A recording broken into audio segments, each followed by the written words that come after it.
할렐루야. 우리 옆에 성교사님 사랑합니다. 축복합니다. 예, 말씀의 점 읽어봅시다. 시작. 포도나무 같은 자.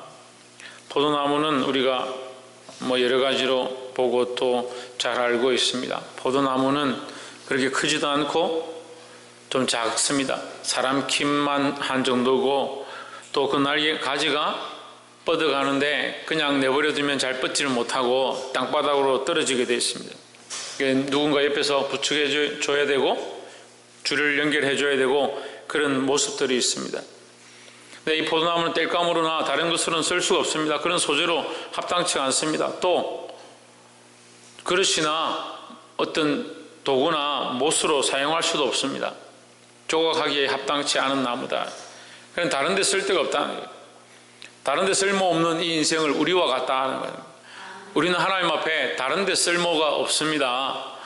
하지만 하나님 우리를 사용하시고 우리가 하나님 손에 붙잡힌 바 되면 거룩한 도구가 될 수 있다라는 겁니다.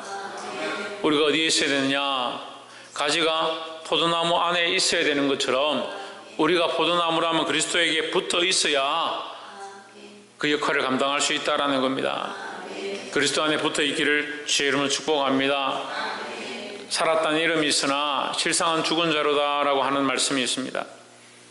왜 죽었느냐? 행위가 문제냐? 그리스도에게 붙어 있지 않기 때문에 자기가 살아난 줄 알고 있지만 그것은 죽은 것이다. 자기 주제를 어떻게 파악하느냐? 그리스도에게 내가 붙어 있는가? 하나님께 내가 붙어 있는가? 하나님으로 말미암아 공급되어져서 내가 살고 있는가? 그것으로 파악하는 거예요. 근데 그 시각을 잊어버리면요, 그게 죽은 거예요. 하나님을 향한 시각을 잊어버리고 그리스도에게 내가 붙어 있는지를 잊어버리고 하나님 뜻에 대한 시각과 조명들을 잊어버리면요, 그게 죽어가는 거예요. 하나님께 붙어서 그리스도에게 붙어서 하나님이 주시는 은혜로 살아가고 공급하시는 것들로 살아가고 성령의 인도함으로 살아야 된다는 거예요. 볼 수 있기를 주의 이름으로 축복합니다. 15장 1절에 여호와의 말씀이 내게 임하여 이르시되 2절 인자야 포도나무가 모든 나무보다 나은 것이 무엇이랴 하십니다. 이스라엘 백성들은 포도나무를 굉장히 좋아했습니다. 그들이 이 포도나무를 주식으로 쓰고 또 포도주를 만들기도 하고 여러 가지 것들에 사용했습니다. 그 포도나무가 굉장히 귀한 것입니다. 그들은 굉장히 중요하죠. 근데 이 사람아 에스겔아 포도나무가 모든 나무보다 나은 것이 무엇이랴?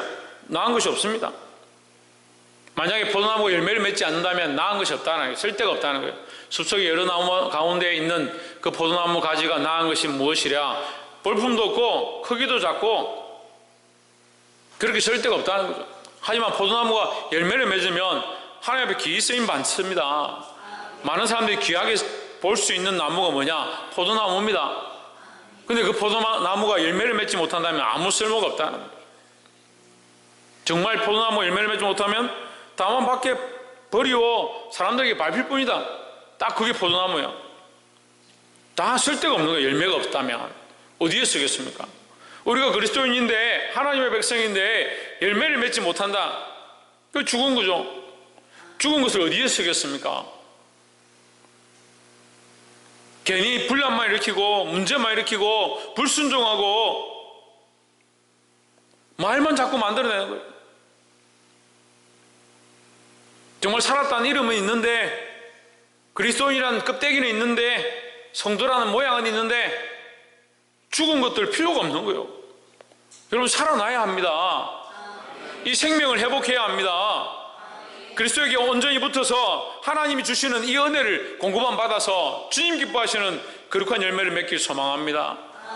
이 생명의 열매를 맺어야 열매를 이 생명으로 또한 살게 하는 겁니다. 이 열매를 먹는 자들이 살 것이고 이 열매가 떨어지면 썩어서 많은 열매를 또한 맺을 것이고 그러니까 그게 생명이 있으니까요. 우리가 가지지만 아무것도 아닙니다. 우리가 가지로서 아무것도 할 수 없습니다. 하지만 그리스도에게 붙어 있으면 우리는 포도나무입니다. 포도나무 뭘 하냐? 열매를 맺습니다. 열매를. 이 열매는 뭡니까? 생명이 있다는 겁니다. 이것을 먹는 자가 그것을 먹고 힘을 얻고 소성함을 입고 이것이 떨어지면 그것이 썩어서 60배 100배 거룩한 열매를 맺는 것입니다. 이런 열매를 맺는 또한 열매를 맺게 할 수 있는, 이 생명을 전달할 수 있는 그런 거룩한 포도나무의 역할을 감당하기를 주의 이름으로 축복합니다. 뭘 하지 못하면, 그렇습니다. 열매를 맺지 못하면, 누가? 우리가 열매를 맺지 못하면 어떻게 하면 열매를 맺습니까? 하나님 안에, 그리스도 안에 똑바로 붙어 있어야 된다는 거예요. 그리스도 안에 붙어 있으므로 생명의 열매를 맺는 자들이 되기를 주의 이름으로 축복합니다. 3절에 그 나무를 가지고 무엇을 제조할 수 있겠느냐? 그것으로 무슨 못을 만들 수 있겠느냐? 그릇도 못 만들고 그릇을 못도 만들 수 없다. 그만큼 쓸모가 없다는 거죠. 4절에 불에 던질 화목이 될 뿐이라 불이 그 두 끝을 사르고 그 가운데도 태웠으면 제주에 무슨 소용이 있겠느냐 했습니다. 이 두 끝이 뭐냐면 이스라엘의 끝입니다. 사마리아와 유다를 다 태웠다. 유다와 사마리아 다 타버렸다. 그 가운데 뭐가 남았냐? 예루살렘이 남았습니다. 예루살렘이 남았는데 다 타버린 이 나무 어디 쓰겠냐 말이야. 남은 예루살렘도 필요가 없다는 거죠. 그래서 남은 예루살렘 어떻게 합니까? 바벨론으로 이주시킨, 바벨론으로. 우리가 앞에 14장에서 봤습니다. 이 이주할 때에 남은 자녀를 남겨두시는 것, 그 거루뜨기를 남겨두시는 것이 하나님의 긍휼이고 자비하십니다. 왜 옮기느냐? 이제 타버려서 쓸 데가 없다는, 여기 소망이 없다는 거예요.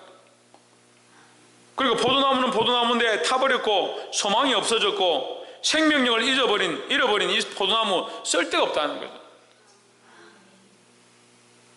그리스도 안에 단단히 붙어서 주님 공급하시는 것으로 거룩한 열매를 맺기를 주의 이름으로 축복합니다. 5절에 그것이 온전할 때에도 아무 제조에 합당치 않았거든 하물며 불에 살라지고 탄 후에 어찌 제조에 합당하겠느냐. 자, 우리가 타버리고 불에 살라지면 어디 제조에 합당하겠느냐? 그러니까 그리스도 안에 붙어 있었다, 그리스도를 알만 할 때, 하나님 말씀을 주셔서 깨달을만 할 때 정신을 차려야 한다는 겁니다. 여러분, 오늘 우리가 이 말씀을 듣습니다. 말씀을 통해서 들려지면요, 그게 축복이에요.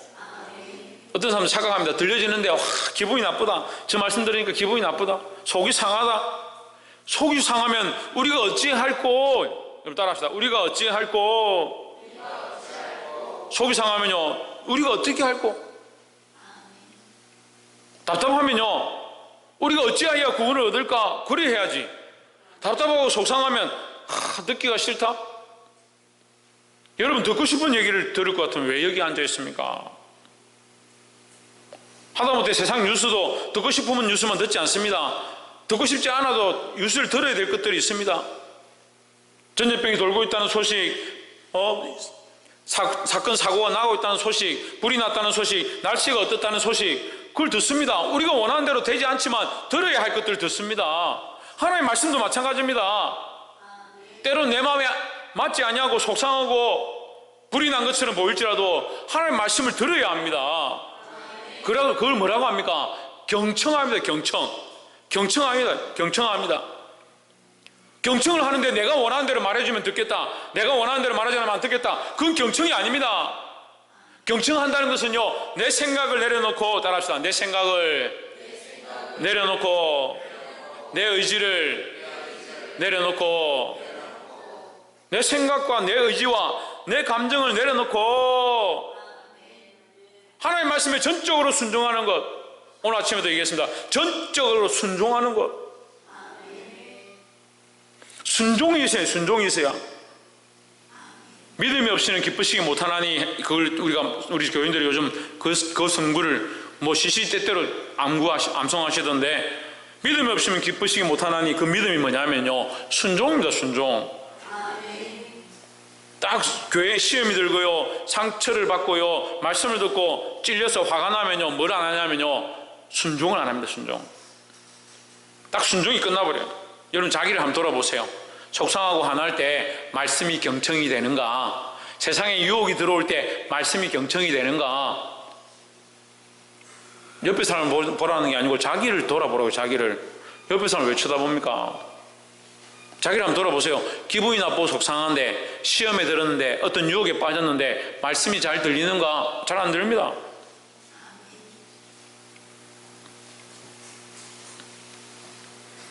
우리가 그리스도 안에 붙어 있어야 하는데, 그리스도 안에 붙어 있어서 뭘 해야 하느냐? 순종하고 경청하고 순종해야 된다. 따라합시다. 경청하고 순종합시다. 뭘 경청해야 합니까? 그렇습니다. 하나님 말씀을 경청하고, 하나님 말씀을 경청한다는 것은 내 생각을 내려놓고 하나님 말씀을 듣고 그 말씀대로 살고자 몸부림치는 겁니다. 얼마나 말씀대로 살았느냐? 물론 중요하죠. 그런데 하나님께서는 우리가 말씀대로 얼마나 살았느냐, 이 율법들을 얼마나 지켰느냐, 그것보다 우리가 얼마나 그것을 경청하고 얼마나 순종하려고 했느냐, 얼마나 말씀대로 살려고 했느냐, 그 중심을 보시는 겁니다. 마지막 세 번째로 6절에 그러므로 주 여호와 내가 말하노라 내가 숲을 가운데 포도나무를 불에 던져 화목이 되게 한 것 같이 내가 예루살렘 거민도 그같이 할지라. 7절에 내가 그들을 대적한 즉 그들이 그 불에서 나와도 불이 그들을 사르리니 내가 그들을 대적할 때에 너희가 나를 여호와인 줄 알리라 했습니다. 자, 여러분, 이 말씀이 심판의 말씀인데요, 우리가 잘 봐야 될 말씀이 한 부분이 있습니다. 내가 그들을 대적하기 시작하면, 하나님께서 심판하기 시작하면 그들이 불에서 나와서 도망하여도 불이 그들을 사르리라.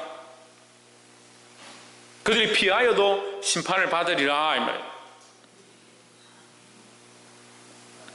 그럼 어떻게 해야 되겠습니까? 어떻게 되면 불에서 빨리 나와야 되겠습니까? 심판을 빨리 피해야 되겠습니까? 빨리 도망 다녀야겠습니까? 어떻게 해야 되겠습니까? 자, 6절과 7절에서 이 말씀에 보면요, 무슨 얘기를 하냐면 내가라는 말을 계속하세요. 6절을 보세요. 그러므로 주의 여호와께서 이같이 말씀하셨느니라 내가 하십니다. 내가 숲을 가운데 있는 포도나무를 불에 던질 때감이 되게 한 것 같이 내가 예루살렘 주민도 그같이 할지라 하십니다. 내가 했죠. 누가 하신다고요? 하나님 하신다고요. 그럼 어떻게 해야 됩니까? 도망가야 됩니까? 그런 방법이 나왔잖아요. 도망을 가도 안 된다고 지금 7절에 나와 있잖아요. 그 불에서 뛰어나올지라도, 도망갈지라도, 나올지라도 불이 그들을 사르리라. 피할 방법이 없다는 거죠.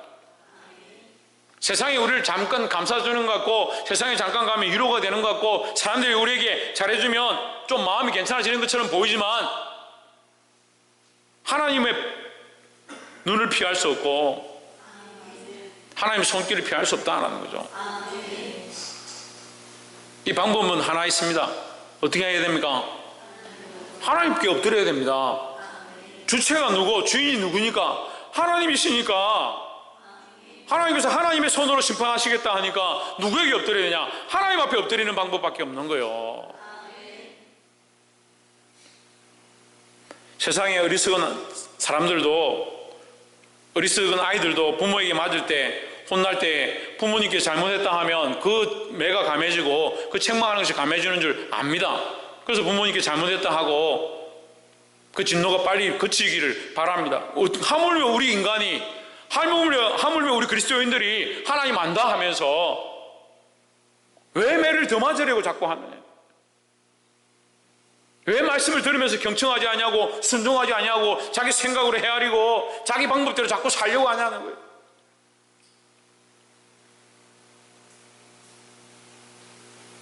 여러분, 고난 가운데 있습니까? 어려운 가운데 있습니까? 상한 일들 가운데 있습니까? 어떻게 해야 합니까? 하나님께 엎드려야 합니다. 하나님 하시는 일들 앞에 순종하고 다시 돌이키고 하나님 앞에 엎드리는 것밖에 우리에게 방법이 없다라는 거예요. 말씀을 맺겠습니다. 사랑하는 성도 여러분, 많은 사람들이 믿음으로 살고 있다고 생각하지만 실상 그리스도에게 붙어서 그 가지의 역할을 하는 사람들이 힘이 없는 시대 가운데 있습니다.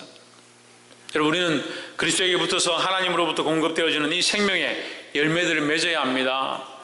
우리가 이 열매의 역할을 감당할 때, 이 가지의 역할을 감당할 때 이 열매를 맺어드리고 이 생명으로 말미암아 다른 생명들을 소성케 할 수 있다는 겁니다. 또한 예수 그리스도 없으면 우리는 아무것도 아니다. 그래서 그 말씀을 경청하고 순종해야 한다. 경청하고 순종해야 돼. 말씀을 경청하게 듣고 그 말씀을 순종해야 한다는 겁니다.